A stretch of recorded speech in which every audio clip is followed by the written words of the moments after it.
ദൈവത്തിന് മഹത്വം ഉണ്ടാകട്ടെ. ഇങ്ങനൊരു സന്ദർഭം ഈ ഭൂമിയുടെ വരപ്പിൽ ദൈവം നമുക്കായി സമ്മാനിച്ചതോർത്ത് സ്തോത്രം ചെയ്യും. യേശു കർത്താവിന്റെ വരവ് താമസിക്കുന്നതിനാൽ ഈ സൂമിലൂടെ വിവിധ ഇടങ്ങളിൽ ഈ ശുശ്രൂഷ വീക്ഷിക്കുന്ന പങ്കെടുക്കുന്ന മാന്യരായ സഹോദര സഹോദരന്മാർ, ഈ പ്രോഗ്രാം കണ്ടക്ട് ചെയ്യുന്ന കത്തുദാസൻ ഷൈമോൻ തങ്കച്ചൻ, അദ്ദേഹത്തിന് മിസ്സസ് ഇൻസിമോൾ, ഏവർക്കും എന്റെ വന്ദനം അറിയിക്കുകയാണ്.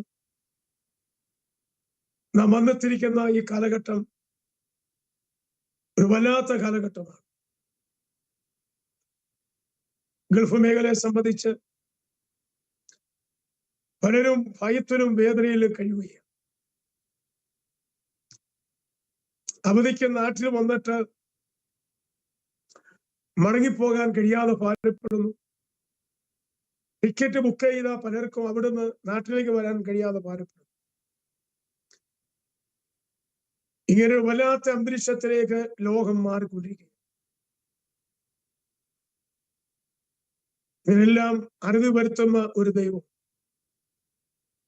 യുദ്ധങ്ങളെ നിർത്തലാക്കുന്ന ഒരു ദൈവം. എന്തുകൊണ്ടിങ്ങനെ സംഭവിക്കുന്നു ചോദിച്ചാൽ, യേശു കർത്താവിന്റെ വരവ് അടുത്തിരിക്കുന്നു. ഇനിയും വലിയ വലിയ സംഭവങ്ങൾ നാം കേൾക്കുകയും കാണുകയും ചെയ്യുവാൻ പോവുകയാണ്. ബൈബിളിലെ വചനം ഇനിയും അനേക കാര്യങ്ങൾ നിറവേറാനുള്ള നിവൃത്തിയാകാൻ,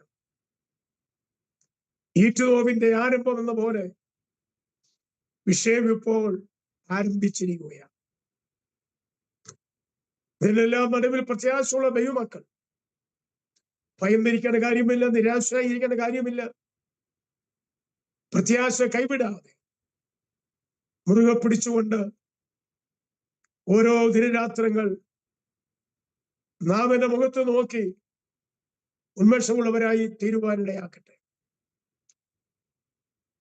എന്റെ ഹൃദയത്തിൽ പ്രകാശിപ്പിച്ച ഒരു ചെറിയ ദൂത് ഒരുമിച്ച് പങ്കുവയ്ക്കാൻ ആഗ്രഹിക്കുകയാണ്. ഇന്നത്തെ വിഷയം ശത്രുവിന്റെ ആശ നശിച്ചു പോകും. 112 സങ്കീർത്തനം 10-ാമത്തെ വാക്യം വായിക്കാൻ സാവകാശം ഉണ്ടെങ്കിൽ വായിച്ചാൽ ഉപകാരം. 112 സങ്കീർത്തനം.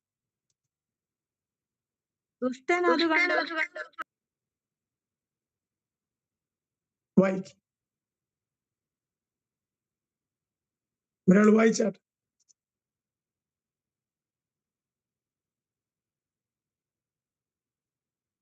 അവസാന പദം അവന്റെ ആശ അല്ലെങ്കിൽ ദൂതന്റെ ആശ നശിച്ചു പോകും. ശത്രു നമ്മെ നോക്കി, നമ്മുടെ കുടുംബങ്ങളെ നോക്കി, സഭയെ നോക്കി പല ദുർവ്യാഖ്യാനങ്ങൾ നടത്താൻ. പത്രോസ് അപ്പോസ്തലൻ പറയുന്നത്, നിങ്ങളുടെ പ്രതിയോഗിയായ പിശാച് അലർമ്മ സിംഹം എന്ന പോലെ ആരെ വിഴുങ്ങേണ്ടു എന്ന് പറഞ്ഞ് ചുറ്റി നടക്കുകയാണ്. നമുക്കൊരു പ്രതിയോഗി ഉണ്ടെന്നുള്ള കാര്യം മറക്കരുത്. അവന്റെ ലക്ഷ്യം നമ്മളെ തകർക്കുക എന്നുള്ളത്. പക്ഷേ കാൽവരിയിൽ ശത്രുവിനെ തകർത്ത കർത്താവാണ് നമ്മുടെ യേശു. പിശാചിനെ ദൈവമക്കൾ ഭയപ്പെടേണ്ട കാര്യമില്ല. 4% ആളുകൾ ദൈവത്തെ ഭയപ്പെടത്തില്ല, പിശാചിനെ ഭയപ്പെടും. പിശാചിന്റെ തലയെ കാൽവറി തകർത്തുവെങ്കിൽ നാം എന്തിനും പിശാചിനെ ഭയപ്പെടും. കുമ്പനാടിന്റെ സമീപത്തോട് ആറ് പുഴ പോകുന്നു. വർഷങ്ങൾക്ക് മുമ്പ് ഒരു നിശ്ചിത അതിർത്തിയുണ്ട്. ആ അതിർത്തിയിൽ നിന്ന് അങ്ങോട്ടും ഇങ്ങോട്ടും പോകണമെങ്കിൽ ഏതു വള്ളക്കാർക്ക് കരം കൊടുക്കുക പതിവുണ്ട്. നികുതി അത് പഞ്ചായത്തിൽ നിന്ന് ഏൽപ്പിച്ചു വിട്ട ഒരു ഉത്തരവാദിത്വമാണ്. ഈ നികുതി പിരിക്കുന്നവര് പറയുന്നതാണ് ഭേദം. അവര് പറയുന്നത് പൈസ കൊടുക്കണം. അങ്ങനെ നികുതി പിരിക്കുന്നവര് വലിയ ലാഭം ഉണ്ടാക്കിയ ഒരു സംരംഭം.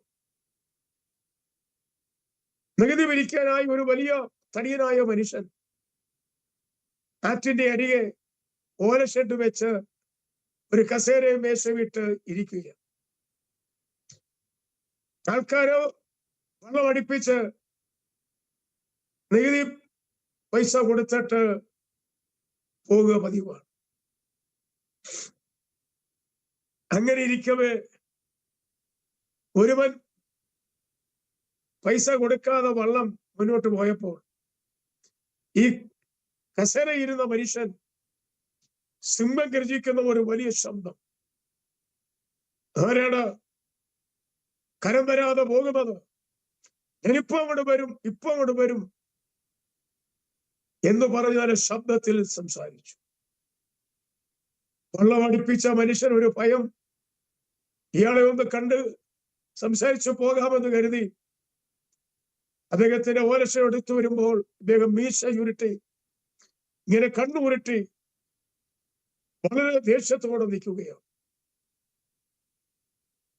ഒടുവിൽ അടുത്ത് ചെന്നപ്പോൾ ഈ മനുഷ്യന്റെ മുഖം ഒരു ക്രൂരന്റെ മുഖം പോലെ ദേഷ്യപ്പെട്ട് സംസാരിക്കുകയാണ്. ഇയാള് പറയുന്നത് ഞാൻ ഇപ്പൊ അങ്ങോട്ട് വരുമെന്ന്. ഈ വന്ന മനുഷ്യൻ അദ്ദേഹത്തെ ശ്രദ്ധിച്ചപ്പോ രണ്ട് കാല് മുട്ടിന് താഴെ മുറിച്ചു കളഞ്ഞു. അദ്ദേഹത്തെ രണ്ടുപേരെ എടുത്തുകൊണ്ടാണ് അവിടെ കൊണ്ട് ഇരുത്തുന്നത്. നികുതി പിരിവ് കഴിഞ്ഞ് കൊണ്ടുപോകുന്നതും രണ്ടുപേരെ എടുത്തുകൊണ്ടാണ് വാഹനത്തിൽ കൊണ്ടുപോകുന്നത്. ഈ മനുഷ്യനാണ് പറയുന്നത് ഞാൻ ഇപ്പോൾ അങ്ങോട്ട് വരും, ഞാൻ ഇപ്പോൾ അങ്ങോട്ട് വരും. ഞാൻ ചോദിക്കുന്ന രണ്ട് കാലും മുറിച്ച് നീക്കപ്പെട്ട ഒരു മനുഷ്യനെ എങ്ങനെ നടക്കാൻ പറ്റും? ഇയാളുടെ വെല്ലുവിളിയെ ഭയന്ന് പലരും വന്ന് കരം കൊടുത്ത് പോകുന്ന അനുഭവം. ഞാൻ പറഞ്ഞതിന്റെ ആശയം, പിശാചിന്റെ തലയെ തകർത്തവൻ എന്തെല്ലാം ഉച്ചത്തിൽ സംസാരിച്ചാലും ഇതൊന്നും കേട്ട് ദൈവമക്കളായി നാം ഭയപ്പെടേണ്ട കാര്യമില്ല. പിന്നെ പിശാച് തന്ത്രശാലിയ, സൂത്രശാലിയ, അവൻ ഏതു വിധേനയും ദൈവമക്കളെ തകർക്കും. പത്രോസ് പറയുന്നത് നിർമ്മതരായിരിക്കും ഉണർന്നിരിപ്പ് നിങ്ങളുടെ പ്രതിയായ പിശാച് സിംഹം എന്ന പോലെ. കാട്ടിലെ സിംഹം അലറിയാൻ വളരെ ദൂരെ ചെല്ലും, എന്നാൽ വേദപുസ്തകം പറഞ്ഞ സിംഹം അലറിയാൽ ആരും കേൾക്കത്തില്ല. ചില വിഷപ്പാമ്പുകൾ പുലിനിടയിലൂടെ ഇഴഞ്ഞു വന്ന് നമ്മുടെ കാലെ കൊത്തിയാൽ അറിയത്തില്ല. ഇതുപോലാണ് പിശാച് ഒളിഞ്ഞും മറിഞ്ഞു നിന്നുകൊണ്ട് നമ്മോട് പോരാടുന്നത്. ശേഖരത്തിലെ വാക്യങ്ങൾ ഓർപ്പിച്ചല്ലോ, ദുഷ്ടന്റെ ആശ നശിച്ചു പോകും. ശത്രു എന്തൊക്കെ ആശ്രയിച്ചാലും നടക്കത്തില്ല. ശത്രു പറഞ്ഞ 5 വിഷയമാണ് നമ്മുടെ മെസ്സേജ്. 5 വാക്യം ഈ സമയത്ത് നിങ്ങൾ ശബ്ദത്തിൽ വായിക്കുക. പുറപ്പാട് പുസ്തകം 15-ാം അധ്യായം 9-ാം വാക്യം. പുറപ്പാട് പുസ്തകം 15:9.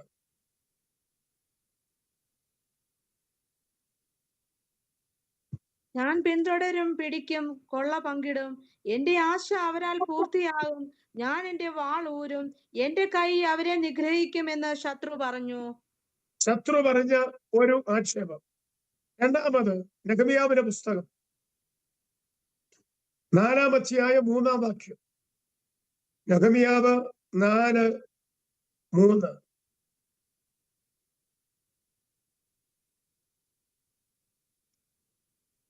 അപ്പോൾ അവന്റെ അടുക്കൽ നിന്നിരുന്ന അമ്മോന്യനായ തോബിയാവ്, അവർ എങ്ങനെ പണിതാലും ഒരു കുറുക്കൻ കയറിയാൽ അവരുടെ കൺമതിൽ ഉരുണ്ടു വീഴുമെന്ന് പറഞ്ഞു.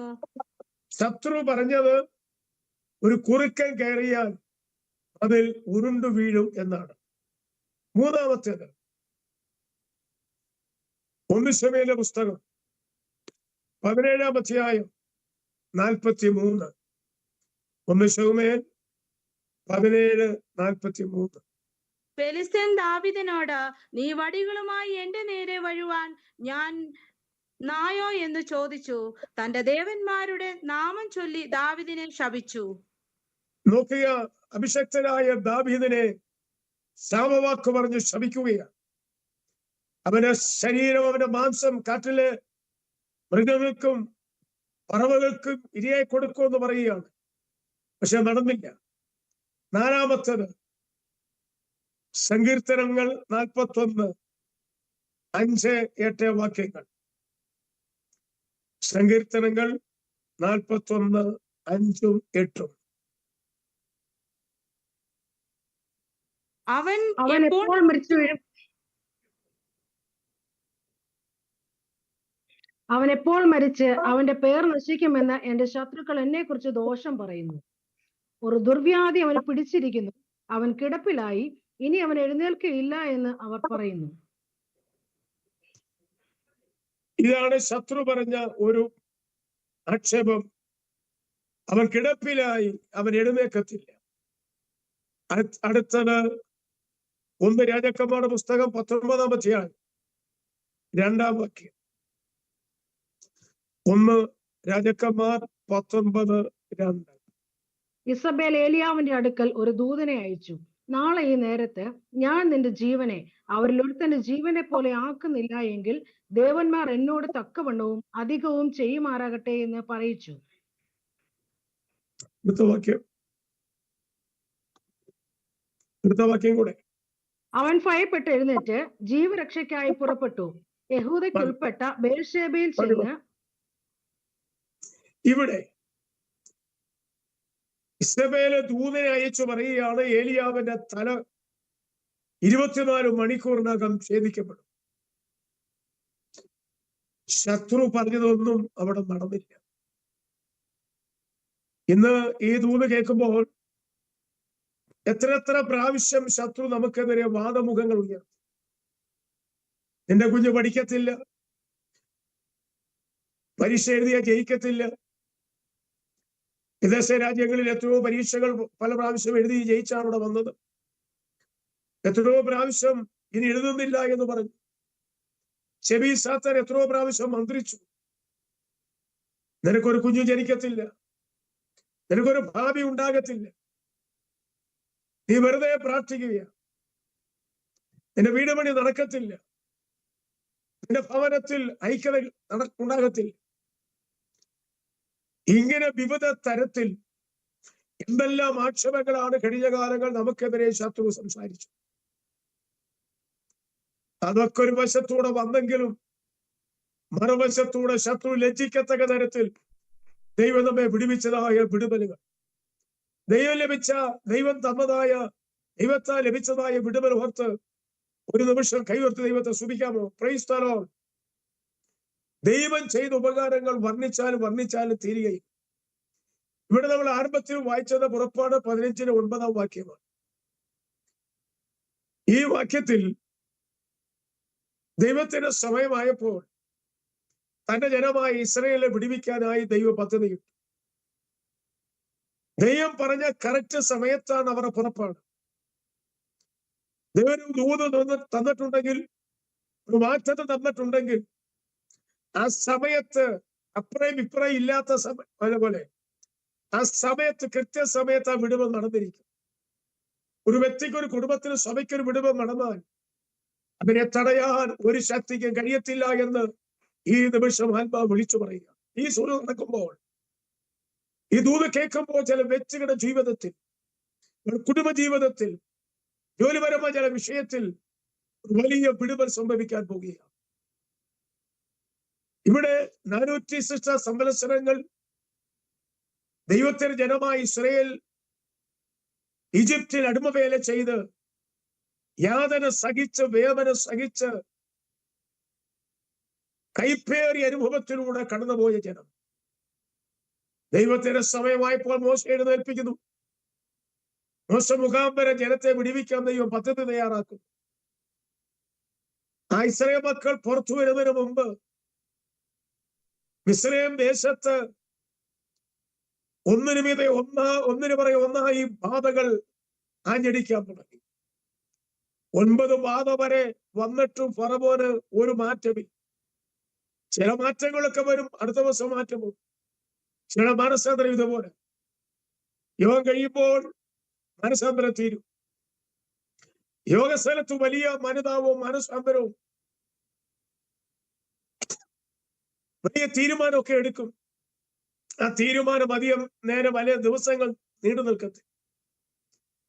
വീട്ടിൽ ചെല്ലുമ്പോൾ സ്വഭാവങ്ങൾ മാറും. പഴയ സ്വഭാവത്തിലേക്ക് ആളുകൾ മാറുകയാണ്. ഇവിടെ ഫറവോന്റെ മനസ്സാന്തരത്തിന് ഒരു ഉറപ്പുമില്ല. ഓരോ പ്രശ്നം വരുമ്പോൾ മോശെ അഹരോനും പ്രാർത്ഥിക്കും, എന്നത്തെ വിടാമെന്ന് പറയും, പക്ഷെ വിടത്തില്ല. അവസാനത്തെ ബാധയായ സംഹാരകരിലൂടെ ഫറവോൻ അടിയറ വെച്ചു. കൊട്ടാരം മുതൽ കുടിൽ വരെ ആദിയാദന്മാർ ന്യായവിധിയിൽ അകപ്പെട്ടു. സംഹാരകൻ താണ്ഡവമാടി. ഫറവോനെ പിടിച്ചു നിൽക്കാൻ കഴിയാത്ത ദിവസങ്ങൾ. അർദ്ധരാത്രിയിൽ ഒരറ്റം മുതൽ മറ്റേ അറ്റം വരെ ഇസ്രായേലിയ കൂടാരങ്ങൾ വീടുകളിൽ നിലവിളി. ഫറവോൻ പറഞ്ഞൊരു പദമുണ്ട്, നിങ്ങൾ പറഞ്ഞ സ്ഥലത്തേക്ക് പോയിക്കൊള്ളുക, എന്നെ കൂടെ അനുഗ്രഹിച്ചു പോകുക. ദൈവം ഒരു വിടുതൽ ആരംഭം കുറിച്ചാൽ അവനെ ഒരു ശക്തിക്കും തടയാൻ പറ്റത്തില്ല. തടസ്സവാദങ്ങൾ പലതും ഉയർന്നെങ്കിൽ അതൊന്നും വില പോയില്ല. അർദ്ധരാത്രി ആദ്യം മാസം 14-ാം തീയതി നടുരാത്രിയിൽ ജനം വിടുവിക്കപ്പെട്ടു. അവർക്കായി വാഗ്ദത്തം ചെയ്ത ദേശത്തേക്ക് അവർ പ്രയാണം. ആ പ്രയാണത്തിൽ എത്ര സന്തോഷഭരിതരായി. ഇഷ്ടികയുടെ എണ്ണം കുറഞ്ഞാൽ അടി, ഇഷ്ടികയുടെ ചൂളയിലെ ചൂട് അവർ നെടുവീർപ്പിട്ട് കരയാൻ തുടങ്ങുന്നതാണ്. ആ കരഞ്ഞതിന്റെ എല്ലാം ഫലമായി ദൈവരെ വിടുവിച്ച് വാഗ്ദത്ത ഭൂമിയായ കനാനിലേക്ക് യാത്ര ചെയ്യും. ആ യാത്രയുടെ തുടക്കം നമുക്കറിയാം. എല്ലാവരും സന്തോഷഭരിതരായിട്ടാണ് യാത്ര ചെയ്തത്. അവിടെ വായിൽ ആർപ്പിന്റെ വിടുതലിന്റെ സന്തോഷത്തിന്റെ അനുഭവമായി. പക്ഷെ ചെങ്കടലിന്റെ തീരത്ത് വന്നപ്പോൾ പാട്ടിന്റെ ടൂർ മാറി. പാട്ട് താളം പറ്റി. പ്രതീക്ഷിച്ചതിനേക്കാൾ വിരുദ്ധമായ തരത്തിൽ അവരിപ്പോൾ അകപ്പെട്ടിരിക്കുകയാണ്. ഇരുവശം പർവ്വതനിരകൾ, മുൻപിൽ ചെങ്കടൽ, ഫറവോനും സൈന്യവും ഇതാ ഗമിക്കുന്നു. അവരെ അടക്കിക്കൊണ്ടു പോകാം. ആ നിർണായക സമയത്ത് ജനങ്ങൾ മോശയ്ക്കെതിരെ എഴുന്നേറ്റു. പറയേണ്ടത് പറയാൻ വയ്യാത്ത വാക്കുകൾ പറയാൻ തുടങ്ങി. അവരുടെ ഹൃദയത്തിൽ ഇരുന്നതെല്ലാം അവർ തട്ടുവിട്ടു. പ്രശ്നം വരുമ്പോഴാണ് ഓരോ വ്യക്തിയുടെ ആത്മീയം അറിയുന്നത്.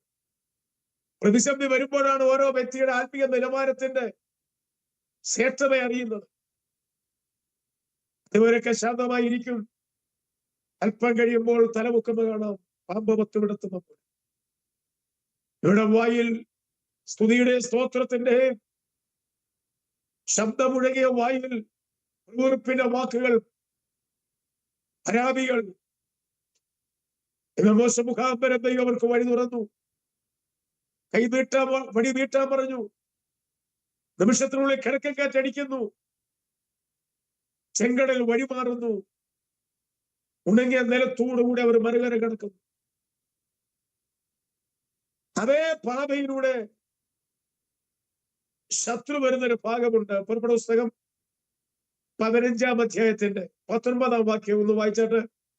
പുറപ്പെട്ട പുസ്തകം 15-ന്റെ 19-ാം വാക്യം. എന്നാൽ ഫറവോന്റെ കുതിര അവന്റെ രഥവും കുതിരപ്പടയുമായി കടലിന്റെ നടുവിൽ ഇറങ്ങി ചെന്നപ്പോൾ യഹോവ കടലിലെ വെള്ളം അവരുടെ മേൽ മടക്കി വരുത്തി. ഇസ്രായേൽ മക്കളോ ഇവരുടെ യാത്രയിൽ ഇവര് ആക്രോശിച്ച വാക്കാണ് നമ്മുടെ 9-ാം വാക്യം. അവർ പറയുന്നത് പിന്തുടരും, പിടിക്കും, കൊള്ള പങ്കിടും, വാളൂരും. അവിടെ ആശ നോക്കിക്കേ. ശത്രുക്കൾ പറഞ്ഞത് പിന്തുടരും, വാളൂരും, പിടിക്കും. ദൈവജനത്തെ നോക്കി, വിടുതൽ ലഭിച്ച ദൈവജനത്തെ നോക്കി ശത്രു കൊണ്ടുവരുന്ന ആക്ഷേപങ്ങൾ, അവിടെ ആക്രോശങ്ങൾ നോക്കിക്കേ, അതൊന്നും അവിടെ വിലപ്പോയില്ല. എന്തെല്ലാം ആരോപണങ്ങൾ, ആക്ഷേപങ്ങൾ ഉയർന്നു, അതെല്ലാം ചെങ്കടലിൽ ഇതാ അടിഞ്ഞ് തകർന്നുപോയി. ദുഷ്ടന്റെ ആശ നശിച്ചു പോകുന്ന വചനം പോലെ ശത്രു പറഞ്ഞത് അവിടെ വിജയിച്ചില്ല, സംഭവിച്ചില്ല. ഈ ദൂത് കേൾക്കുമ്പോൾ ദൈവമക്കൾ ഓർത്തോണം, ശത്രു നമ്മെ നോക്കി എന്തെല്ലാം സംസാരിച്ചാൽ ദൈവമക്കൾ അത് കാര്യമാക്കണ്ട. ദൈവം എന്ത് സംസാരിക്കുന്നു? ദൈവം നമ്മോട് എന്ത് സംസാരിച്ചു? ദൈവാലോചന എന്താണ് നമ്മൾ അറിയിച്ചത്? അതിന് വില കൊടുത്ത്, അതിന് ജാഗരിച്ച് പ്രാർത്ഥിച്ച് മുൻപോട്ട് പോകാനുള്ള ഒരു ആഹ്വാനമാണ് ദൈവാത്മാവ് സംസാരിക്കുന്നത്. അവന്റെ ആശ നടന്നില്ല. പരമോനും സൈന്യവും വെള്ളത്തിൽ മുങ്ങിച്ചത്തടിഞ്ഞു കിടക്കുന്ന കാഴ്ചകൾ. ദൈവജനം ഉണങ്ങിയ നിലത്തോടുകൂടെ അക്കരയെത്തിയ ജനം എന്തിനറിയാമോ? മിരിയാം തപ്പെടുത്ത് ഒരവസരം കിട്ടാൻ കാത്തിരിക്കുകയാണ്. ഒരു പാട്ടുപാടാൻ അവർ കാത്തിരിക്കുകയാണ്. വിടുതൽ ലഭിച്ച ജനം പാടും. ആ വാക്യം വായിച്ചാണ് 19 അവസാന വാക്യം.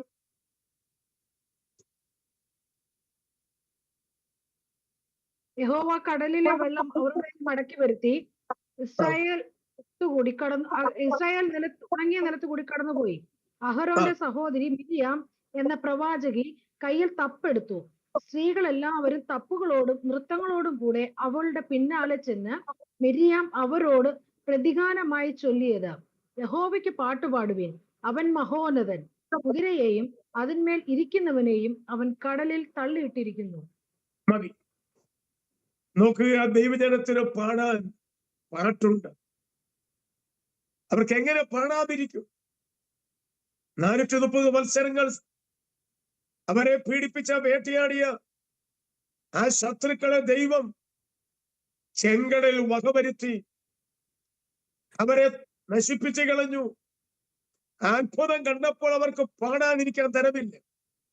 രാത്രി ദൂത് കേൾക്കുന്ന പല രാജ്യങ്ങളിൽ ഈ ദൂത് കേൾക്കുമ്പോൾ യോഗ സ്ഥലത്ത് വന്നാൽ വായ് പടച്ചിരിക്കുക, സ്വോത്രം പറയത്തില്ല, കൈയടിക്കത്തില്ല, പാടത്തില്ല, ദേവദാസഭ പറഞ്ഞ അനുസരിക്കത്തില്ല.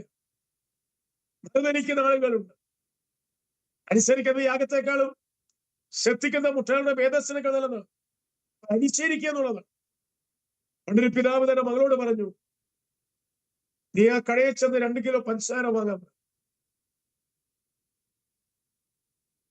2 ഫർലോങ് ദൂരം പോണം. ആ കുട്ടി പിതാവ് പറഞ്ഞ പോലെ കടയിൽ ചെന്ന് 2 കിലോ പഞ്ചസാര വാങ്ങി. എപ്പോഴൊരു കള്ളുകൂടിയനായ മനുഷ്യനാണ്. കൊണ്ടുവന്ന പഞ്ചസാര അപ്പം പറഞ്ഞു, ഞാൻ നോക്കട്ടെ, തൂക്കി നോക്കട്ടെ. അവിടെ കട്ടിയതിലാസമൊന്നും ഇല്ല. ഈ അപ്പൻ ആ പഞ്ചസാര കൈ കൊണ്ട് തൂക്കിയപ്പോ പഞ്ചസാര അളവ് ചില കുറവാണെന്ന് തോന്നി. പിതാവ് പറഞ്ഞു, മോളെ ഇതിന്റെ അളവ് കുറവാണ്, നീ മടങ്ങി ചെന്ന് കറക്റ്റ് തൂക്കം വാങ്ങിച്ചു വരാം. കുഞ്ഞു പറഞ്ഞു, ഞാൻ കണ്ടതാണ് 2 കിലോ പഞ്ചസാര തൂക്കിയത് ഇല്ല. അപ്പനും മോളും തർക്കങ്ങളായി. അവര് പറഞ്ഞു, ഞാൻ കണ്ടതാണ് 2 കിലോ. അപ്പൊ പറഞ്ഞു, ഇല്ല, അല്പം കുറവാണ്, നീ ഒന്നുകൂടെ പോയി തൂക്കി കറക്റ്റ് തൂക്കമായി വരാം. ഈ പെൺകുട്ടി പഞ്ചസാരമായി കരഞ്ഞുകൊണ്ട് ഒരു ഫർലോങ് നടന്നിട്ട് വേറൊരു കടയുടെ ഫ്രണ്ടിൽ ഒരു ബെഞ്ചിൽ ഇരുന്ന് അല്പസമയം കഴിഞ്ഞ് ആ പഞ്ചസാരമായി മടങ്ങി അപ്പനെടുക്കും. അപ്പൊ ഇപ്പൊ നോക്കാൻ പറഞ്ഞു. ആ പിതാവ് കൈകൊണ്ട് നോക്കി പറഞ്ഞു, കറക്റ്റ് തൂക്കമാണ്. ഞാൻ പറഞ്ഞില്ലേ പഞ്ചസാര കുറവാണ്, അത് തിരികെ കിട്ടുമെന്നുള്ളത്. ഞാൻ ചോദിക്കട്ടെ, പഞ്ചസാര ആ കടയിൽ കൊണ്ട് തൂക്കിയില്ല, അളവ് കുറിച്ചില്ല, കടയിൽ എത്തിയില്ല. പകുതി ദൂരമായപ്പോൾ ആ മോള് തിരിച്ചു വന്നു. മകൾ പറഞ്ഞിട്ട് അനുസരിക്കാനോ ഉൾക്കൊള്ളാനോ കഴിയാത്തത് പോലെ ചില ആളുകൾ എത്ര പറഞ്ഞാൽ അനുസരിക്കാത്ത ആളുകൾ, പറഞ്ഞാൽ ഉൾക്കൊള്ളാത്ത ആളുകൾ. ഇവിടെ വിടുതൽ ലഭിച്ച ദൈവജനം, അതിന് മുമ്പിൽ ഒരാൾ എഴുന്നേറ്റു എന്നുള്ളതാണ്. ഈ തപ്പൊക്കെ മിസ്രൈമിൽ ഉണ്ടായിരുന്നു. ആ ദേശത്തായിരുന്നപ്പോൾ അത് അപ്പടുത്ത് പാടി ചരിത്രം കാണാനില്ലെങ്കിലും അവർക്കറിയാം ഒരു ദിവസം പാടുന്ന സമയം വരും. അതിനുള്ള അവസരം കിട്ടുമ്പോൾ പാടാൻ തയ്യാറായിരിക്കുകയാണ്. ദൈവമക്കളെ, ഒരു വിടുവ് ലഭിച്ചു കഴിഞ്ഞാൽ എങ്ങനെ പാടാതിരിക്കും? 13-ാം സങ്കീർത്തനത്തിൽ ചോദ്യങ്ങൾ ദാവീദ് ചോദിക്കുന്നു. 13-ാം സങ്കീർത്തനം 1-ാം വാക്യം വായിച്ചാട്ടെ.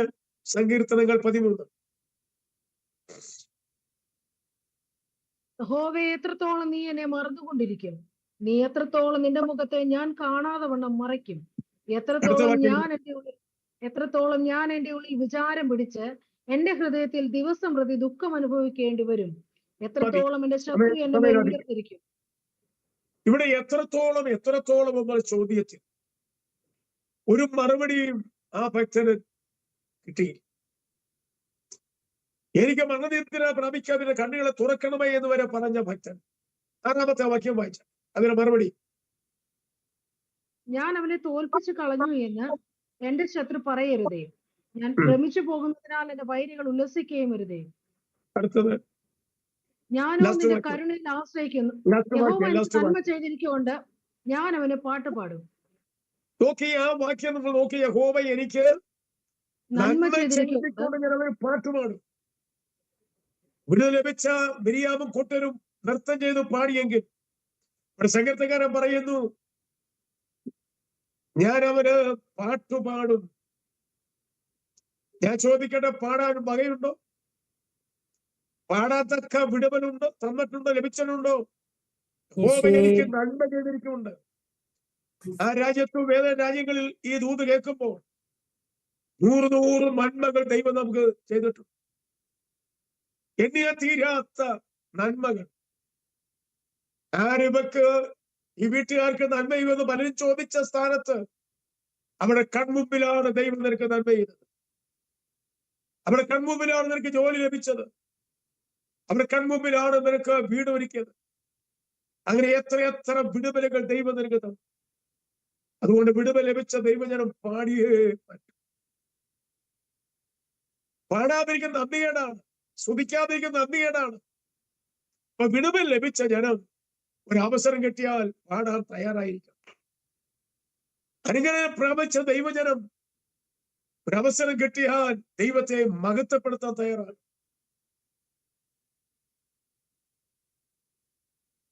നോഹയുടെ കാലത്ത്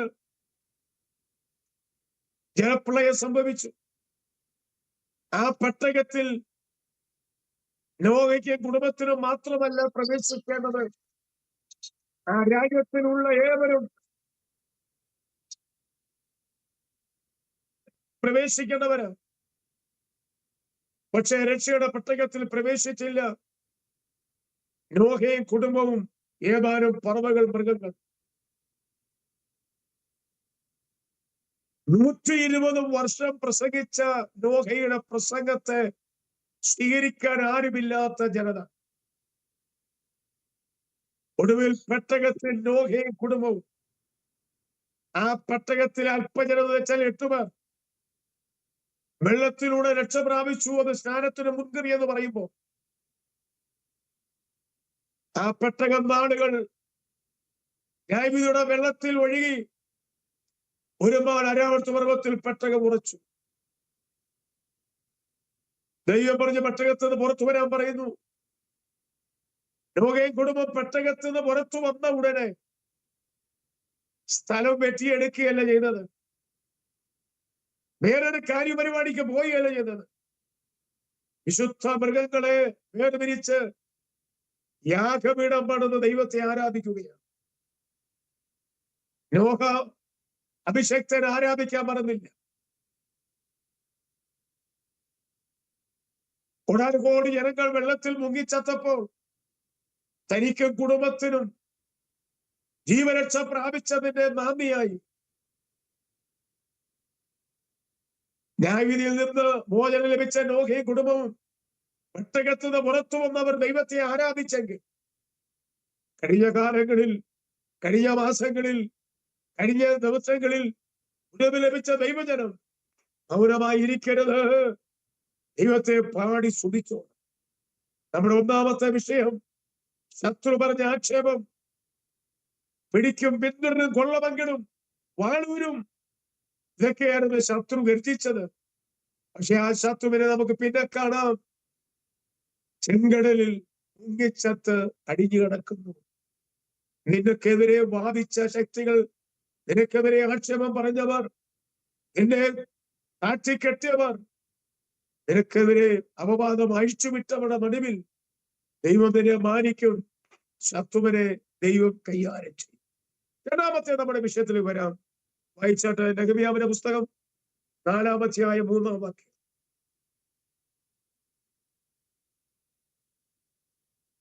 നെഹെമ്യാവ് 4:3 വേഗം വായിച്ചാട്ടെ. അപ്പോൾ അവന്റെ അടുക്കൽ നിന്നിരുന്ന അമ്മോന്യനായ തോബിയാവ്, അവർ എങ്ങനെ പണിതാലും ഒരു കുറുക്കൻ കയറിയാൽ അവരുടെ കൺമതിൽ ഉരുണ്ടു വീഴുമെന്ന് പറഞ്ഞു. നോക്കുക, ഇതിന്റെ പിമ്പിൽ ചില പശ്ചാത്തലങ്ങൾ ഒളിഞ്ഞുകിടക്കും. ബാബേൽ പ്രവാസം നമുക്കറിയാം. ആ കാലത്ത് അനേകരെ അടിമകളായി ബാബിലോണിൽ കൊണ്ടുപോയി. അതിൽ പ്രമുഖരായ ആളുകളെയൊക്കെ വിവിധ സത്യങ്ങളിൽ അവരെ ജോലിക്കാക്കി.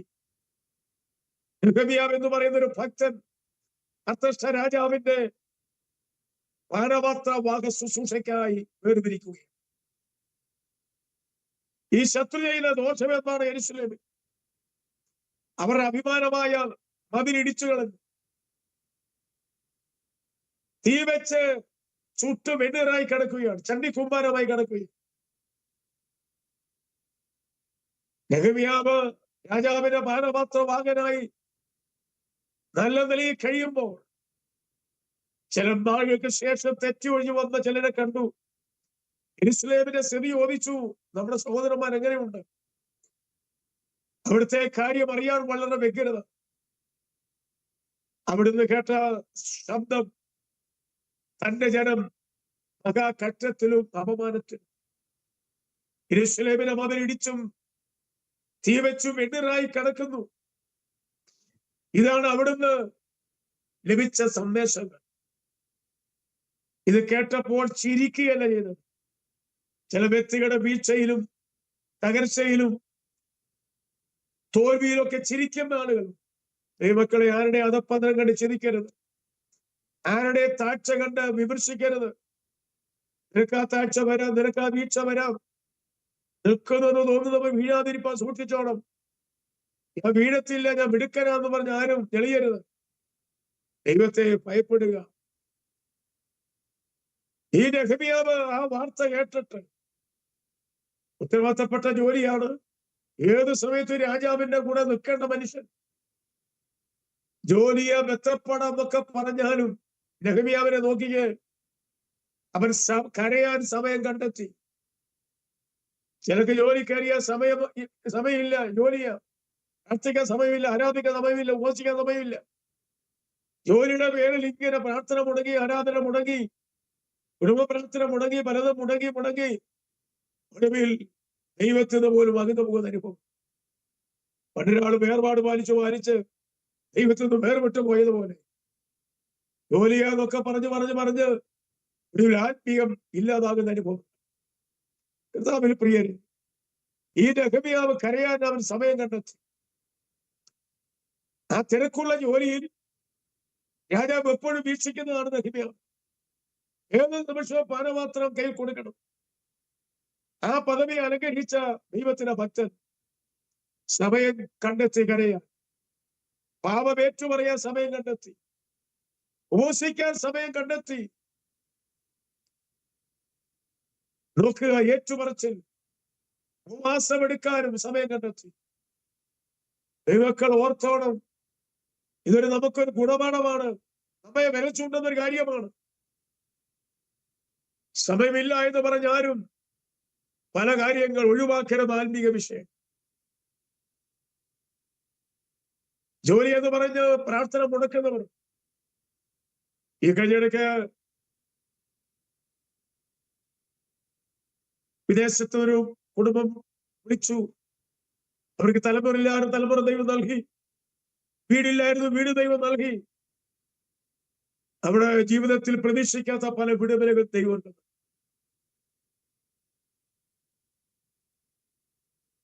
ഏത് ദിവസം ആഴ്ച 2 വട്ടം വിളിച്ചു പ്രാർത്ഥിക്കും. പക്ഷേ പ്രാർത്ഥിക്കണം. ദൈവത്തിന്റെ കരുണയാൽ പ്രാർത്ഥന മറുപടി ദൈവം നൽകി. ഈ വിടുതൽ ലഭിച്ചു കഴിഞ്ഞിട്ട് വിളി പതുക്കെ കുറയാൻ തുടങ്ങി.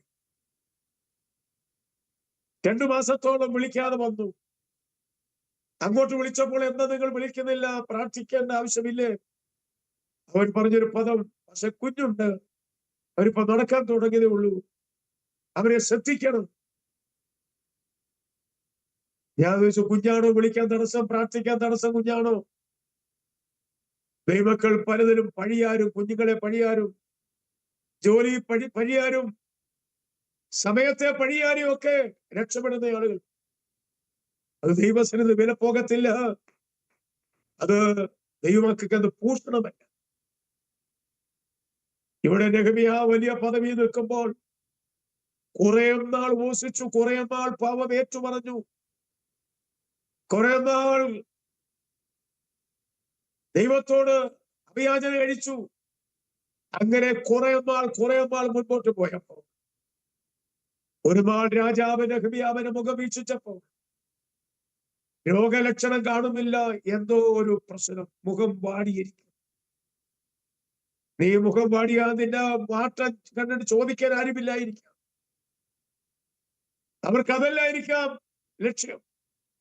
നെഹെമ്യാവിന്റെ മുഖഭാവത്തിന് മാറ്റം കണ്ടപ്പോൾ രാജാവ് ചോദിച്ചപ്പോൾ നെഹെമ്യാവ് കാര്യങ്ങൾ അവതരിപ്പിക്കുക. ആ രാജാവ് ചോദിച്ചു, നിനക്ക് എത്ര നാൾ പോണം, എത്ര നാൾ എടുക്കും? നെഹെമ്യാവ് പ്രാർത്ഥിച്ചിട്ട് നെഹെമ്യാവ് രാജാവിനോട് മറുപടി പറഞ്ഞു. രാജാവ് ചോദിച്ച ചോദ്യത്തിന് പ്രാർത്ഥിച്ചിട്ടാണ് മറുപടി. ഇന്നത്തെ ആൾക്കാരാണെങ്കിൽ പെട്ടെന്ന് മറുപടി പറയും. ഒരാലോചനയുമില്ലാതെ പ്രാർത്ഥിക്കാതെ മറുപടി കൊടുക്കുന്ന ആൾക്കാർ. കർത്താവിൽ പ്രിയരെ, ഏത് വിഷയത്തിനും മറുപടി പ്രാർത്ഥിച്ചു കൊടുക്കണം. നെഹെമ്യാവ് പ്രാർത്ഥിച്ച് രാജാവിന് മറുപടി കൊടുത്തപ്പോ ആ മറുപടിയെ നിഷേധിക്കാൻ കഴിഞ്ഞില്ല. നെഹെമ്യാവിന്റെ മറുപടിയെ രാജാവിന് തിരസ്കരിക്കാൻ കഴിഞ്ഞില്ല. നീ പ്രാർത്ഥിച്ചു കൊടുക്കുന്ന മറുപടിക്ക്, വിഷയത്തിന് ഉത്തരം കിട്ടാതെ പോകത്തില്ല. രാജാവ് മനസ്സലിഞ്ഞു. അതിനുവേണ്ടിക്കുള്ള അവധി സകല സപ്പോർട്ടുകളും നെഹെമ്യാവിന് ലഭിക്കുകയാണ്. ആ നെഹെമ്യാവ് യെരൂശലേമിൽ വരും. പകൽ പോകാതെ രാത്രിയിൽ മതിലിന്റെ ഇടിവ് കണ്ടുപിടിക്കും. അവിടെയുള്ള സഹോദരന്മാരെ കൂട്ടുവരുത്തി പല കാര്യങ്ങൾ സംസാരിച്ചിട്ട് ഇങ്ങനെ പറഞ്ഞു, നാം നിന്ദാപാത്രമാകാതിരിക്കേണ്ടതിന് എഴുന്നേറ്റു പണിയുക, നിന്ദാപാത്രമാകാതിരിക്കേണ്ടത്. നെഹെമ്യാവ് ദൂതം കൊണ്ട് കൈമാറി സഹോദരന്മാരെ ഉത്സാഹിപ്പിച്ചു. പണിയുടെ തുടക്കം ശത്രു രംഗത്തു വന്നു.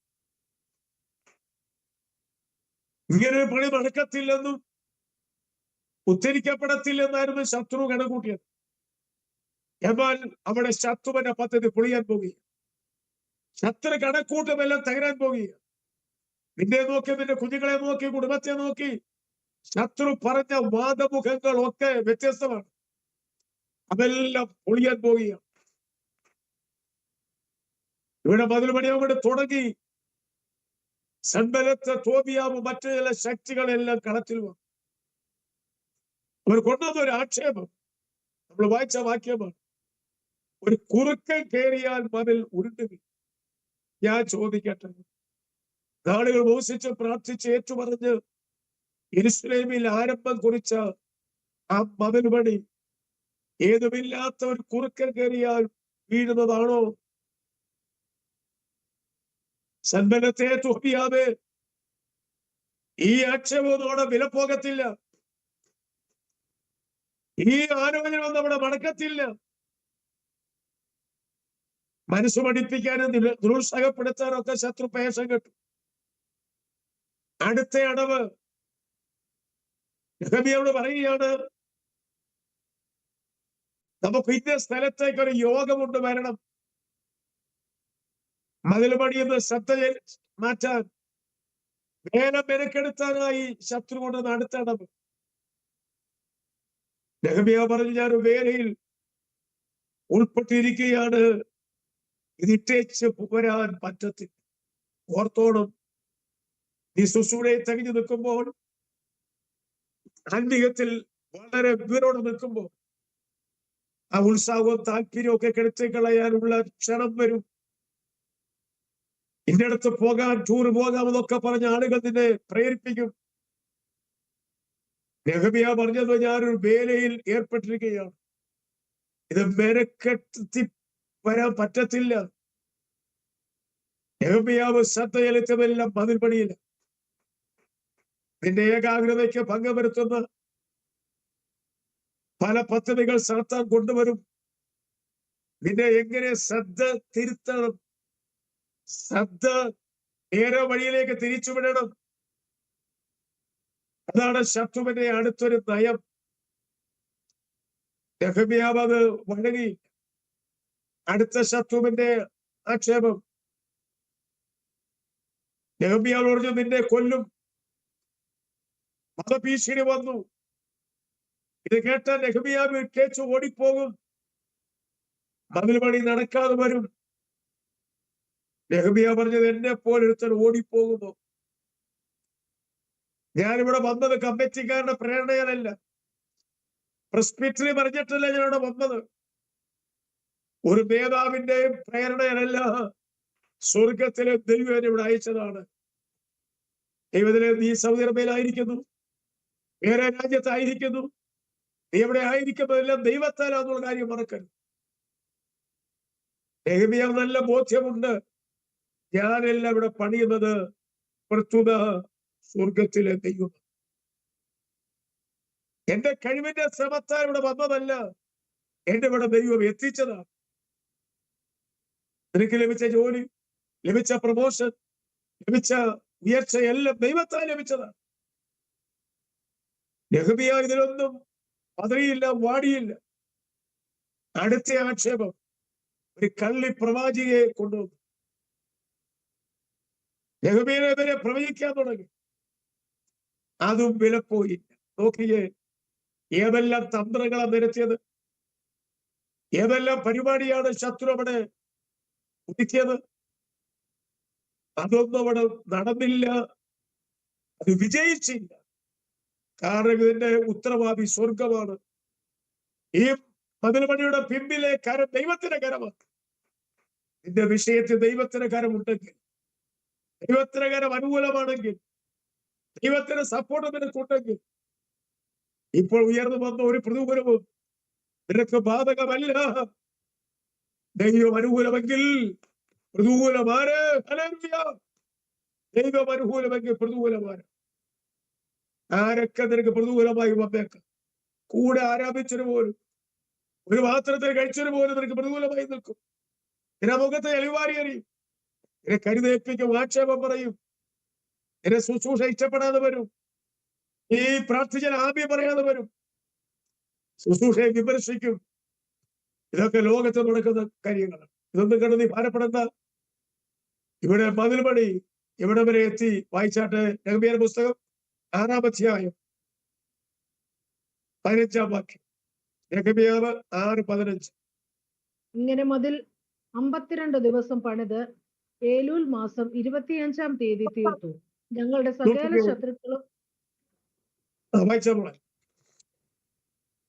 സകല ശത്രുക്കളും അത് കേട്ടപ്പോൾ ഞങ്ങളെ ചുറ്റുമുള്ള ജാതികൾ ആകെ ഭയപ്പെട്ടു.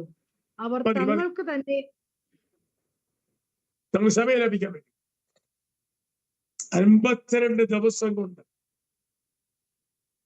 പണി പൂർത്തീകരിപ്പിച്ച ദൈവം, അവന്റെ പിൻപിൽ എന്തെല്ലാം ആക്ഷേപങ്ങൾ ഉയർന്നു, ശത്രു എന്തെല്ലാം നിരത്തി, ശത്രു എന്തെല്ലാം സംസാരിച്ചു, അതൊന്നും അവിടെ വില പോയില്ല.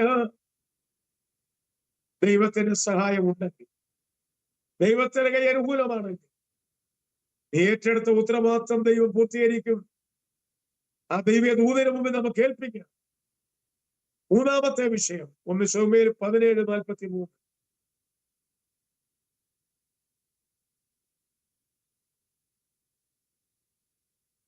നീ വടികളുമായി ഫെലിസ്ത്യൻ ദാവീദിനോട് നീ വടികളുമായി എന്റെ നേരെ വരുവാൻ ഞാൻ നായോ എന്ന് ചോദിച്ചു. തന്റെ ദേവന്മാരുടെ നാമം ചൊല്ലി ദാവീദിനെ ശപിച്ചു. ഇവിടെ 40 ദിവസമായി ഏലാത്താഴ്മയിൽ ഫെലിസ്ത്യരുടെ മേധാവായ മന്നനായ ഗോലിയാത്ത് ദൈവജനത്തെ അധിക്ഷേപിക്കുക, ശത്രുവിന്റെ ജോലിയെല്ലാം ആക്ഷേപിക്കുന്നു. പിന്മാറ്റക്കാരന്റെ ജോലി ആക്ഷേപിക്കുക, പരിഹസിക്കുക. ഒരു വലിയ ജനത്തിന്റെ നേരെയാണ് ഈ ആക്ഷേപസ്വരം. ദൈവത്തിന്റെ സ്വന്തജനമായ ഇസ്രയേലോടുള്ള ബന്ധത്തിൽ. ഇസ്രയേലിലെ പ്രഥമ രാജാവാണ് ശൗല്. 40 വർഷം രാജാവായി ഇസ്രയേലിനെ ഭരിച്ചെങ്കിൽ 2 വർഷം യഥാർത്ഥമായൊരു ഭരണം. 38 വർഷക്കാലം ദുരാത്മാവ് ബാധിതനായി രാജ്യം ഭരിക്കുന്ന ഒരു ഭരണകർത്ത. ആ രാജാവ് സിംഹാസനത്തിൽ ഇരിക്കുമ്പോൾ തന്നെ ആ രാജാവിനെ ഒഴിവാക്കി ഒരു ബാലകനായ ഇടയച്ചെറുക്കനായ ദാവീദിനെ ആറ്റിൽ തൊഴുത്തെന്ന് പറയുന്നുണ്ട്. പല ഭാഗത്ത് പല കാര്യങ്ങളാണ് വ്യാഖ്യാനിക്കുന്നത്. ആട്ടിൻ കൂട്ടുന്നത് പറയുന്നുണ്ട്. എവിടെയായാലും ദാവീദിനെ വീട്ടിൽ വരുത്തി, ദാവീദ് വരുന്നതിന് മുമ്പ് വീട്ടിൽ അവന്റെ സഹോദരന്മാരെല്ലാം ഒത്തിയാണ്. ശമൂവേൽ പ്രവാചകനോട് ദൈവം പറഞ്ഞു, ഞാൻ ശൗലിനെ തള്ളിയെന്നറിഞ്ഞിരിക്കും, നീ അവനെ കുറ്റത്തോളം ദുഃഖിക്കും. കൊമ്പിൽ തൈലം മറിച്ച് പുറപ്പെടുക. ഇന്ന് രാത്രി ഒരു അഭിഷേകം നിറവ് തരാൻ പോകും. ഒരു പുത്തൻ അഭിഷേകം ദൈവം തരാൻ പോകും. ഒരു നിറവിന്റെ അഭിഷേകം. കൊമ്പ് അധികാരത്തെ കാണിക്കുന്നു, കൊമ്പ് ബലത്തെ കാണിക്കുന്നു, കൊമ്പ് നിറവിനെ കാണിക്കുന്നു. ശൗലിന്റെ അഭിഷേകം പാത്രത്തിലായിരുന്നു. തൈലപാത്രത്തിലാണ് ശൗമേൽ അഭിഷേകം കൊടുത്തത്. എന്നാൽ ദാവീദിനെ സംബന്ധിച്ച് കൊമ്പിൽ അഭിഷേകം. പുറപ്പെടാൻ ദൈവം ശൗമേലോട് ദൂത് പറയും. ശൗമേൽ പോകാൻ തുടങ്ങുമ്പോൾ ശൗമേൽ ഭയപ്പെട്ടു. ശൗൽ അറിഞ്ഞാൽ എന്നെ കൊല്ലുമല്ലോ. നോക്കുക, പ്രവാചകനായ ശൗമേലെ പോലും കൊല്ലുമെന്ന് പറയത്തക്ക ഒരു അന്തരീക്ഷത്തിൽ ശൗൽ എത്തിയിരിക്കുക. ഈ ശൗമേൽ മുഖാന്തരമാണ് അഭിഷേകത്തിലേക്ക് നയിച്ചത്, രാജപദവിയിലേക്ക് നിയോഗിച്ചത്. എല്ലാം ഈ പ്രവാചകനിലൂടെയാണ് ദൈവത്താൽ. ആ അഭിഷേക്തരെ പോലും വധഭീഷണിയും പോലെ ഉളവായ രംഗങ്ങൾ, ശൗലിന്റെ നീക്കങ്ങളൊക്കെ ശൗമേലിനെ വളരെ ഭയപ്പെടുത്തി.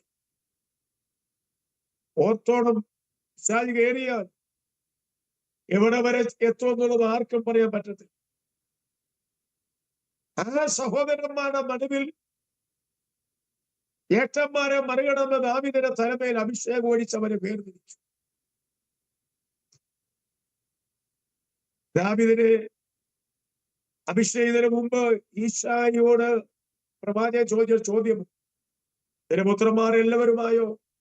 7 പേരും ആ കളത്തിലുണ്ട്, ആ ഭവനത്തിലുണ്ട്. ദാവീദിന് ആ പരിഗണനയിൽ വന്നിട്ടില്ല. അവനുള്ള യോഗ്യത ആളുകളെ മേയിക്കാനേ ഉള്ളൂ. ഒരു ദൂത് പറയട്ടെ, മാനുഷിക നിലയിൽ നിനക്കൊരു സൗന്ദര്യമോ ഉയർച്ചയോ പറയാനില്ലെങ്കിലും സ്വർഗം നിന്റെ അകം കാണും. മനുഷ്യൻ പുറം കാണുന്നു, ദൈവം പുറം മാത്രം അകം കൂടെ കാണുന്നു. ഇപ്പൊ രാത്രി അവിടെ ഇവിടെ ദൂത് കേൾക്കുമ്പോ നിന്റെ അകം കാണുന്നവൻ ഈ രാത്രി നിന്റെ സമീപത്തു. ദാവീദിന്റെ അകം കണ്ടപ്പോൾ സ്വർഗം അവനെ അനുഗ്രഹിക്കാൻ പദ്ധതിയുണ്ട്. ശൗമേൽ പറഞ്ഞു, ഇനി ആരെങ്കിലും ഉണ്ടോ ഈശായിയുടെ അവതരണം ഉള്ളതിൽ ഇളയവരും? അവന് പേര് പോലും പറയാൻ പറ്റി. ഈ അസൂയയെ കുശുമം കയറിയ പേര് പറയും. ചില ശുശ്രൂഷയിൽ അഭിഷക്തമാണ് പേര് പറയാത്ത ആളുകൾ. ഇവിടെ ഈശായി ദാവീദിന്റെ പേര് പോലും പറയാൻ ഉള്ളതിൽ ഇളയവനുണ്ട്. ശൗമേൽ പറഞ്ഞ അവൻ പരാതി പന്തിലിരിക്കത്തില്ലെന്ന്. സഹോദരന്മാരെല്ലാം അന്തം വിട്ടു. കണ്ടാൽ യോഗ്യരായവർ രാജമതിയിൽ എത്താൻ പ്രാപ്തരായവർ ഒക്കെ അവരെ തഴഞ്ഞിട്ട് ഇടയമ്പാലകനായ ദാവീദിനെ വരാതെ ഞാൻ പമ്പിയിൽ ഇരിക്കയില്ല എന്ന് പറഞ്ഞപ്പോൾ അവർ കണ്ണിൽ നോക്കാൻ തുടങ്ങി. തെരഞ്ഞെടുപ്പിന്റെ പട്ടികയിൽ ദാവീദിനെ ഉൾപ്പെടുത്തുന്ന പോലെ എന്റെയും നിങ്ങളെയും ഈ പട്ടികയിൽ ഉൾപ്പെടുത്തിയ ദൈവത്തെ ഒന്ന് കൈയുയർത്തി സ്തോത്രം പറയാമോ? സ്തോത്രം, സ്തോത്രം. ആ ദാവീദ് ആട്ടിൻ തൊഴുത്തുനിന്ന് വരുമ്പോൾ, നിങ്ങൾ ആ ഭാഗം വായിച്ചാട്ടെ, 78 സങ്കീർത്തനം 70 വാക്യം, സങ്കീർത്തനം 78-70.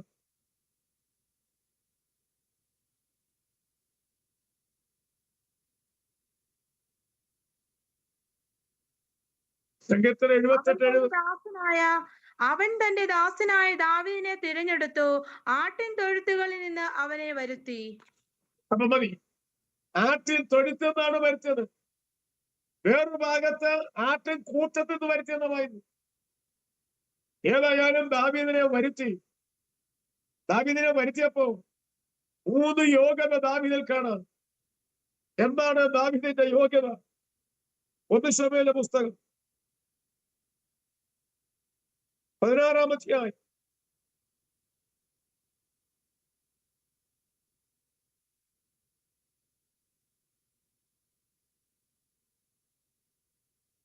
12-ാം വാക്യം. 1 ശമൂവേൽ 16-12. അവനെ വരുത്തി, എന്നാൽ ഉടനെ അവൻ ആളെ വരുത്തി. എന്നാൽ അവൻ പവിഴ നിറമുള്ളവന് സുനേന്ദ്രനും കോമളരൂപിയുമായിരുന്നു. അപ്പോൾ യഹോവ പവിഴ നിറം, കോമളരൂപി, സുരേന്ദ്രൻ. ഇത്രയും യോഗ്യത ഉള്ള സഹോദരന്മാരില്ല. എന്താ പവിഴ നിറം? ജീവിത വിശുദ്ധിയുള്ളവൻ. അടുത്തത് കോമളരൂപി, ഉപവാസവും പ്രാർത്ഥനയുമുള്ളവൻ, വിശുദ്ധ ജീവിതമുള്ളവൻ, പ്രാർത്ഥന ജീവിതമുള്ളവൻ, മാതൃകപരമായ ജീവിതമുള്ളവൻ, ഉപവാസമുള്ളവൻ. ഇത്രയും യോഗ്യത സഹോദരന്മാർക്കില്ല. അവർക്കില്ലാത്തൊരു വിശേഷത ദാവീദിൽ കാണാം. പവിഴനിറം, സുരേന്ദ്രൻ, കോമളരൂപി. അവനെ സഹോദരന്മാരുടെ മധ്യത്തിൽ വെച്ച് അവനെ അഭിഷേകം ചെയ്യും.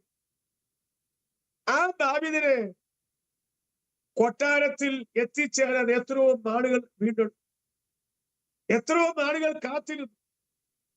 ദൈവമക്കളെ, ഒരു പദവിയിൽ ഇരിക്കാൻ സമയങ്ങൾ വേണ്ടി വരും. ഉത്തരവാദിത്വം എന്റെ കയ്യിൽ ഏന്താൻ കാലങ്ങൾ നീണ്ടുപോകും. ആ പദവിയിൽ ഇരിക്കുമ്പോൾ രാജാവായി ദൈവം വേർതിരിച്ചെങ്കിലും സിംഹാസനം കിട്ടിയിട്ടില്ല. ഏലാ താഴ്വരയിൽ ബൈബിളിൽ അനേക താഴ്വരയും, കണ്ണുനീരിന്റെ താഴ്വര, ബാഗാ താഴ്വര, ആസ്ഫോർ താഴ്വര. ഈ താഴ്വര ഏലാ താഴ്വരയോ. ഫെലിസ്ത്യരെ കൂട്ടൊരു ഭാഗത്ത് വെക്കുകയാണ്, മറുഭാഗത്ത് ഇസ്രായേൽ മക്കൾ. ഈ ഗോലിയാത്ത് പല ഘട്ടങ്ങൾ വന്ന് വെല്ലുവിളിക്കുകയാണ്ട് എന്നോട് യുദ്ധം ചെയ്യാൻ. ശൗൽ പേടിച്ചണ്ട് നിൽക്കുക ഈ ഗോലിയാത്തിന്റെ ശബ്ദം. അപ്പനാ ഈശോ പറഞ്ഞ പോലെ നിന്റെ സഹോദരന്മാർ പട്ടാളത്തിലാണ്, അവർക്ക് മലരും അപ്പവുമായി കൊണ്ടുപോകാൻ പറഞ്ഞു. അപ്പം പറഞ്ഞ അനുസരിച്ച് ഈ മകനായ ദാവീദ് അപ്പക്കൊട്ടയെ ചുമ്മിപ്പോയി. ആരെങ്കിലും ചോദിച്ചാൽ ദാവീദ് പറയും, നീ എവിടെ പോവുക? ഈ കൊട്ടയ്ക്കകത്ത് എന്താണ്? ഇന്ന ആഹാരങ്ങളാണ്. അഭിഷേകമില്ലാത്ത ചേട്ടന്മാർക്ക് അപ്പക്കൊട്ടയെ ചുമ്മി പോകുകയാണ്. അഭിഷേകമില്ലാത്ത ഏട്ടന്മാർക്ക് അപ്പക്കൊട്ട ചുമണമെങ്കിൽ പ്രത്യേക അഭിഷേകം വേണം. നിങ്ങളുടെ മണിവിലൊക്കെ സുശ്രീയമെങ്കിൽ എത്ര അഭിഷേകം വേണം.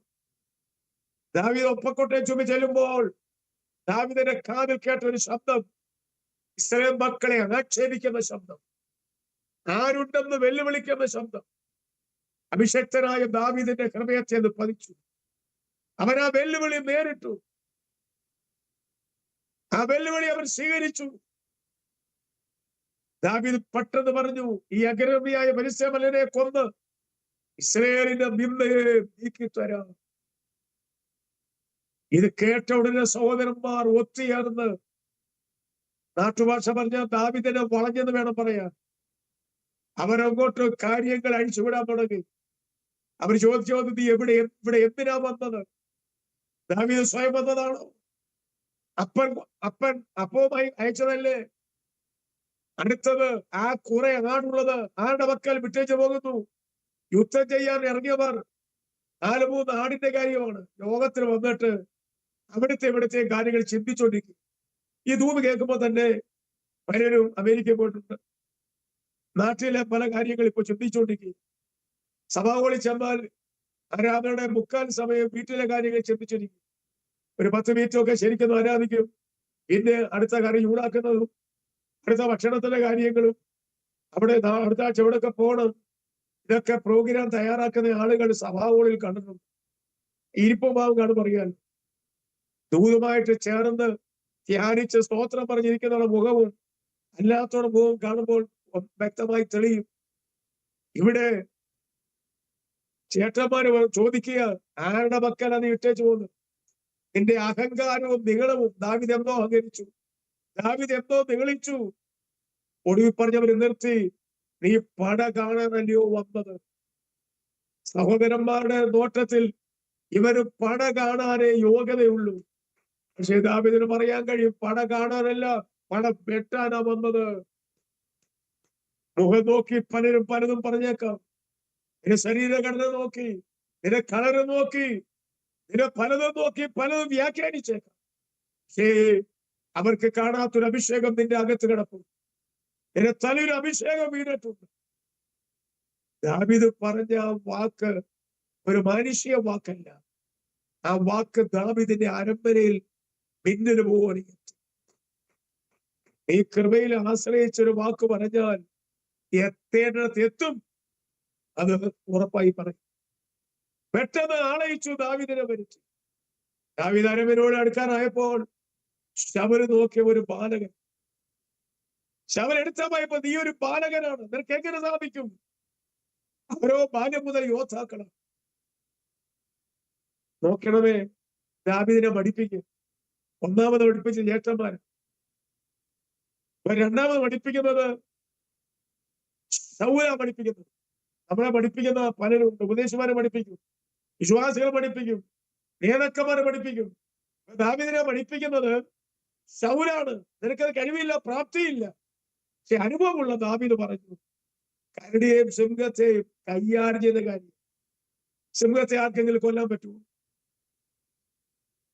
ഒരു പാറ്റ രാത്രി പറന്നു വീണാൽ കൂട്ട നിലവിളി കാണും, അങ്ങനെ കൂന്നതും. ഇവിടെ സിംഹത്തെ കൈകാര്യം ചെയ്തത്. പണ്ടൊരു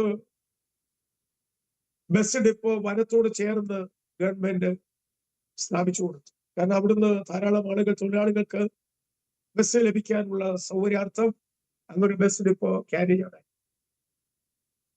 അങ്ങനെ ബസ് കാത്തു നിൽക്കുന്ന വേളയിൽ അത് ചേർന്നാണ് വനം. ഒരു വലിയ മനുഷ്യൻ കണ്ടാൽ ആര് നോക്കും? ഒരു സിംഹത്തിനെ വാനും വെട്ടി അത് ഇങ്ങനെ ഉയർത്തി അവിടെ ഇങ്ങനെ നിൽക്കുക. കേൾക്കുന്നവരെല്ലാം കണ്ടവരെല്ലാം പേടിച്ചു. തുടങ്ങി സിംഹത്തിനെ വാനും വെട്ടിയവർ. പിന്നെ നമുക്ക് അടുത്ത് നിൽക്കാൻ പറ്റത്തില്ല. ആളുകൾ പേടിച്ചെന്നെ നിൽക്കുക. ഏത് കേൾക്കുമ്പോൾ കൊന്നൂടെ ഹരമായി.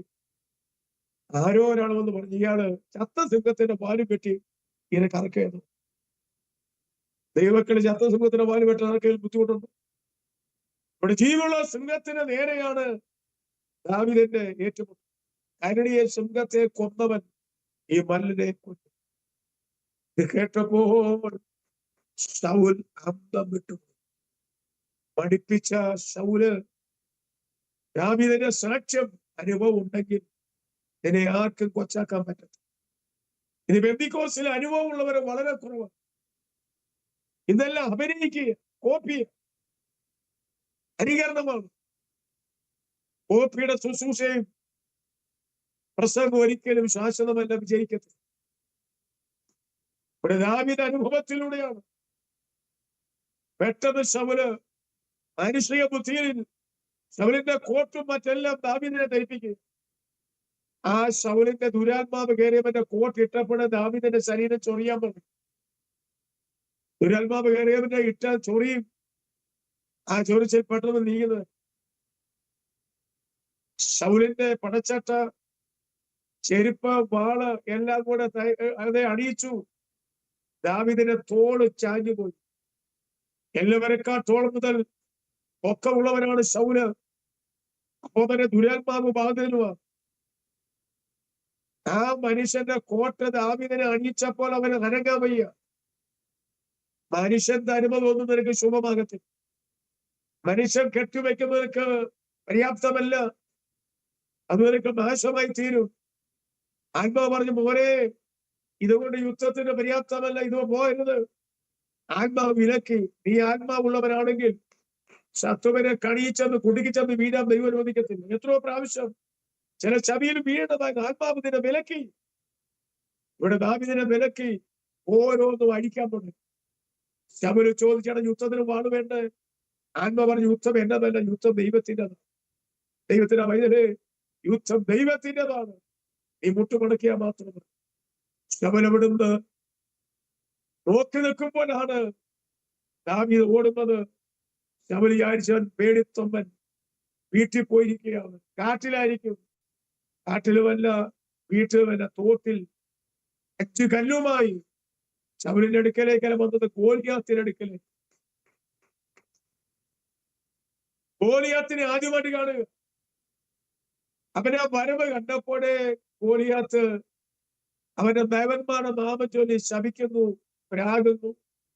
ഞാൻ നായാണോ വടികളുമായി വരാൻ? നിന്റെ ശരീരം കാട്ടിലെ മൃഗങ്ങൾക്ക് പക്ഷികൾക്കും ഇരയാക്കും. ശത്രു പറയുക. ദാവീദ് ഒട്ടും നോക്കിയില്ല. ഇവനെ എറിയാൻ പറ്റിയൊരു സ്ഥലമുണ്ടോ എന്നാണെന്നു. കാരണം ഇവനെ ഉച്ച മുതൽ പാദം വരെ പ്രത്യേക ആവരണം കൊണ്ട് കവർ ചെയ്തിരിക്കും. ഹെൽമറ്റുകാരുടെ ഗ്ലാസ് പോലെ മുഖവും നെറ്റിയുമായി കവർ ചെയ്യുന്നൊരു ഭാഗമുണ്ട്. ഒരു ചെറിയ സുചിരമുണ്ട്. അതിലൂടെയാണ് ദാവീദിനെ വീക്ഷിക്കുന്നത്, സംസാരിക്കുന്നത്. ദാവീദിനെ എറിയാൻ പറ്റിയൊരു സ്ഥലം കാണുന്നില്ല. അങ്ങിരിക്കുമ്പോൾ ഗോലിയാത്ത് ദാവീദിനെ ശരിക്കും നോക്കി സംസാരിക്കാൻ ഈ മുഖവും നെറ്റിയുമായി കവർ ചെയ്ത ഭാഗം മേലോട്ട് ഉയർത്തി. ദാവീദ് എന്തെന്നറിയാമോ? പെട്ടെന്ന് ഒരു കല്ലെടുത്ത് എറിയ. വായിച്ചാട്ടെ 17, 1 ശമൂവേൽ 17:48.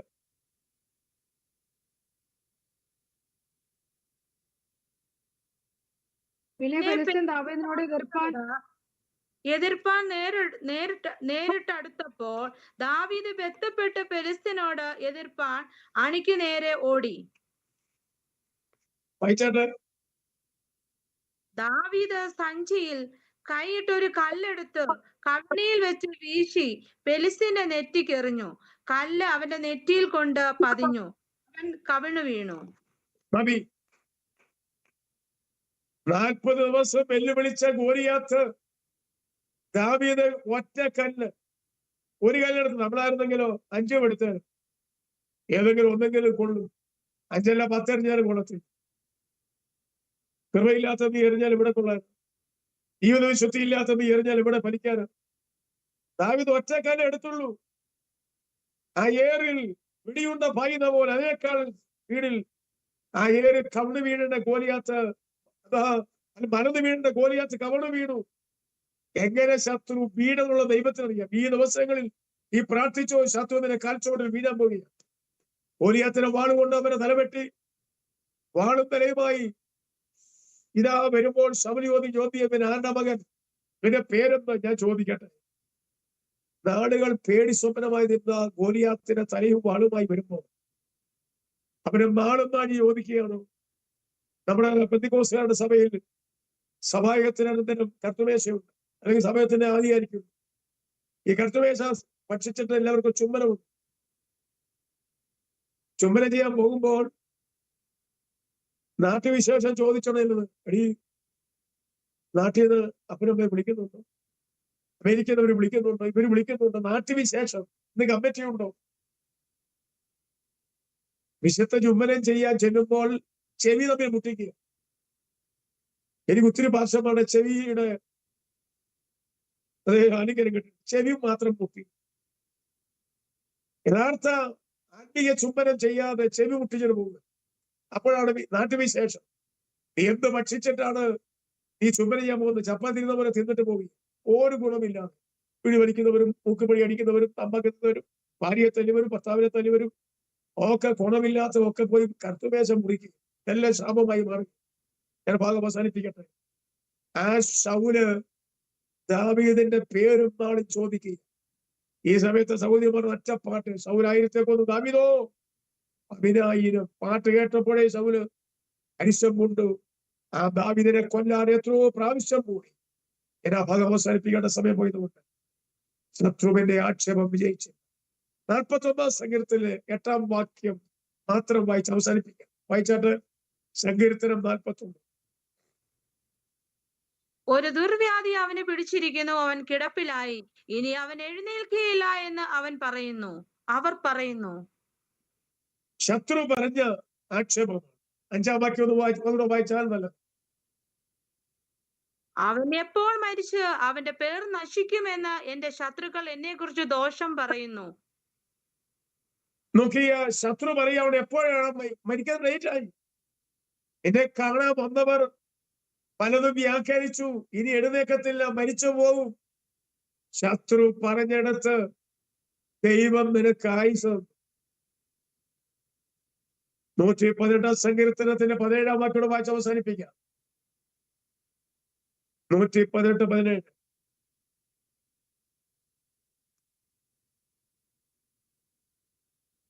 ഞാൻ മരിക്കുകയില്ല, ഞാൻ ജീവനോടെ ഇരുന്ന് യഹോവയുടെ പ്രവൃത്തികളെ വർണ്ണിക്കും. ഇന്ന് ഈ ദൂത് കേൾക്കുമ്പോൾ നീ മരിച്ചു പോകുന്നു, കിടപ്പിലാവുമെന്നും നിനക്ക് ഇനിയും വിടുതലില്ലെന്നൊക്കെ ലോകം പറഞ്ഞേക്കാം. പക്ഷെ വചനം പറയുന്നു, ഞാൻ മരിക്കയില്ല, ജീവനോടിരുന്ന് എന്ത് ചെയ്യുമെന്ന് പറഞ്ഞത്? യഹോവയുടെ പ്രവൃത്തിയെ വർണ്ണിക്കും, മരിക്കയില്ല. ഇന്ന് രാത്രി സമയം പോയതോടെ ദൂത് അവസാനിപ്പിക്കട്ടെ. ഒരു വിഷയം കൂടെ പറയാൻ സമയം പോരാ. ഇപ്പോൾ അവസാനിപ്പിക്കുന്നു. ഞാൻ നിങ്ങൾക്ക് വേണ്ടി ഒരു നിമിഷം പ്രാർത്ഥിക്കും. ഈ 2026 ഈ മാർച്ച് മാസം ഈ പ്രത്യേക ദിനത്തിൽ ദൈവത്തിന്റെ ആത്മാവ് നമ്മോട് വ്യക്തമായി 18 ശത്രു പറഞ്ഞ ആക്ഷേപം നടക്കത്തില്ല. ദൂത്തിന്റെ ആശ നശിച്ചു പോകും. അൻപുള്ള ദൈവമേ, സുഖസംവിധാനം ഇവിടെ ദൂത് കേട്ട മാന്യരായ എല്ലാ സഹോദരി സഹോദരന്മാർ അഭിഷേകത്തിൽക്കായി സ്തോത്രം. ദൂത് അവരുടെ ജീവിതത്തിൽ വലിയ ചൈതന്യത്തിന് വിടുതൽ കാരണമാക്കണമേ. രോഗികളായവരെ നീ സൗഖ്യമാക്കണമേ. യുദ്ധഭീഷണികളും ഒക്കെ നടന്നുകൊണ്ടിരിക്കുന്ന സമയമാണ്. പലരും രാജ്യം വിട്ട് ഓടുന്ന ദിവസങ്ങൾ അധികം വിദൂരമല്ലല്ലോ കർത്താവേ. എങ്കിലും നീ അവരെ നിർഭയമായി വസിക്കണമേ, അവരെ താമസിപ്പിക്കണമേ, ഉറപ്പിക്കണമേ. അത്ര കരുതൽ നന്ദി യേശുവിൻ നാമത്തിൽ തന്നെ ആണ്. ഓക്കെ, ദൈവദാസനെ ദൈവം അനുഗ്രഹിക്കട്ടെ.